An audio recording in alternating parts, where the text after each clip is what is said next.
actually see it happen, which is what they're trying to do now, playing the cards they're playing now. The answer to that is they were just vehicles. These entities are the common force passing through history, which has led this conspiracy to where it is today. And the idea is to so tie up the world that they make everywhere in the world dependent on everywhere else in the world, which means that no one has control over their own destiny. It's all in the hands of other people and situations that they have no control over. That's the idea. People talk about the prison planet. The prison planet is the human mind in prison. That's what it is. But if you keep going, because you want to know the origin of this, then you go out of this reality called visible light.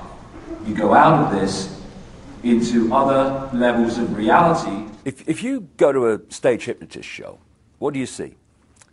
You see stooges on the stage, and then you see the hypnotist, and he goes along and he uses his techniques to implant a belief in reality into the stooges. He might tell them there's an elephant in the audience. He might tell them that the woman next to the person is naked. And when you start to understand how we create reality and decode reality, you can see how simple this is. The brain is decoding reality like a computer decodes information and puts it on the screen. However, if you program the computer to read the information in a certain way, then it will. And in the same way, if you can program the human brain to read information in a certain way, then it will. Example, in a hypnotist stage show, I've seen people being given a potato and being implanted with the belief that it's an apple. Now, when they eat that, normally they would reel back a raw potato, but they don't, because the electrical signals carrying the taste of that potato go to the brain and normally would be decoded as a potato. Because of the implanted belief it's an apple, it decodes that as an apple, and they actually taste an apple. I've seen people in a hypnotist stage show being told that when a certain code is given, they're going to smell something horrible. And he gives the code, and the line of them go, "Oh my God!" This is how it's possible. Now you take that onto the collective level, and you think that when we're watching television, our brainwaves go into the same brainwave state as they do in a hypnotic trance. And what that does is open the mind, open the psyche to programming from, and what do we call those things between the adverts? What do they call them? Programs, television programs. It's television programming. So we think of a hypnotist programming people in a stage show, but the media, not least through television, is constantly programming the human psyche with a sense of itself, a sense of the world, a sense of what's happening in the world, a sense of what to think about people like politicians and Obama, what to think about the way the system works. If we succumb to that program, and vast numbers of programming, and vast numbers of people do, then we're simply going to go through robotically, just like the stooges on a stage hypnotist show, and we're going to react to the world, and we're going to behave in a way that we've been programmed to behave in. And this programming is 24/7. And another aspect of this program we laughingly call education. If you were sitting around a table, I don't know, a century or so ago, and you said, right, okay,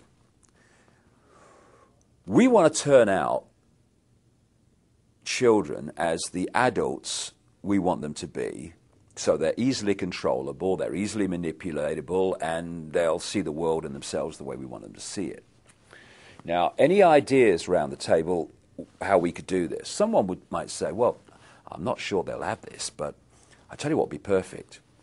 We take the children from their parents at a very, very early age, and throughout their formative years, up through school and college and university, we have control of what goes into their heads, into their minds, like at least 5 days a week, most days of the year.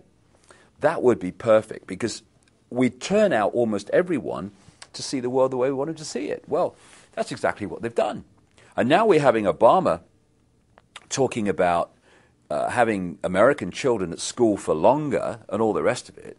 And it's all part of the process of, A, giving the children more time under the state's control and influence than the parents, and also having more time to program the young people to see the world and become the adults that they want them to be. There's one area that's very important to understand in how people apparently come out of nowhere to positions of power and influence, like they say, or lots of people believe that Obama came out of nowhere. He was prepared for a very long time to do what he's doing now. These people do not do ad lib. They don't do make it up as you go along. It's all projected a long way forward. And it's also extraordinary the number of people, even in the apparently lower positions of power and influence within the church, within entertainment, etc., who turn up as expressions of this bloodline elite. And I've understood this over the years, having met people who've been on the inside. I'll give you one example. I communicated with a guy who lives in America now, living under another name, but he was an unofficial Rothschild. His father was the guy who started the Rothschild wine estates in France. And he told me how the Rothschilds and these bloodline families not only interbreed with many different women to produce the bloodline, but they actually have sperm banks, because the sperm bank holds the genetic code that they operate on. And part of that genetic code is it's had deleted from it any feeling of empathy. Very, very important point. These people do not have the ability to empathize with the consequences for others of their actions. So 3,000 dead on 9/11, well, there's no emotional consequence at all, because that ability to empathize, which is a fail-safe mechanism of human behavior, has been deleted from the genetic structure purposely.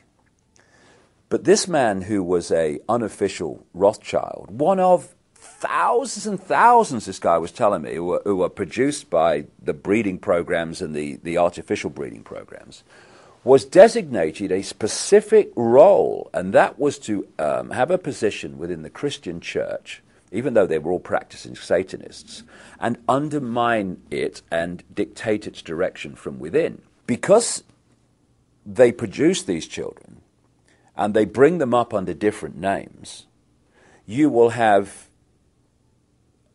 not have a situation where every president's a Rockefeller, where every prime minister is a Rothschild. You get the picture. Because they come through different names. They're called Clinton, they're called Bush, they're called Obama, etc.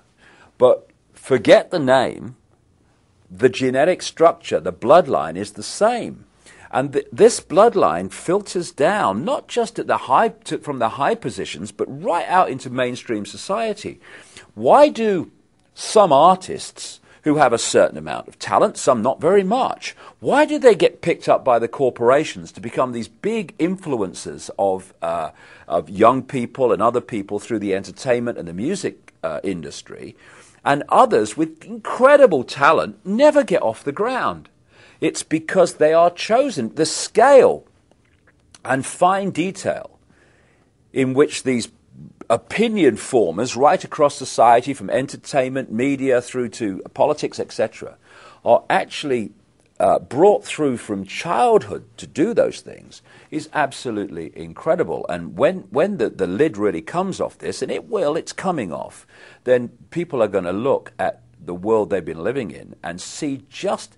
Even if people now think, yes, it's a controlled world, whoa, wait till you see the level of control. And they have their people all over the place in all these different institutions, religions, etc., to push society in the desired direction. When he left the body, everything from the beginning, my birth, my ancestors, my children, my wife, everything comes together simultaneously. I saw everything about me and about everyone who was around me. I saw everything they were thinking now, what they thought then, what was happening before, what was happening now. There is no time, there is no sequence of events, no such thing as limitation of distance, of period, of time, of place. I could be anywhere I wanted to be simultaneously. That is who we are. And that is what they want to keep from us so that we will serve the control system, because they got no chance when we realize that's who we are. You know, people talk about the human mind as if it's like the arbiter of human awareness and perception. It isn't. This is why it's so important to get across and for people to realize what the nature of this reality is that we're experiencing. This is quite provably, when you look at the science, it's obvious. We live in a virtual reality universe. It's like a three-dimensional holographic version of the internet. If you go on the internet in Australia,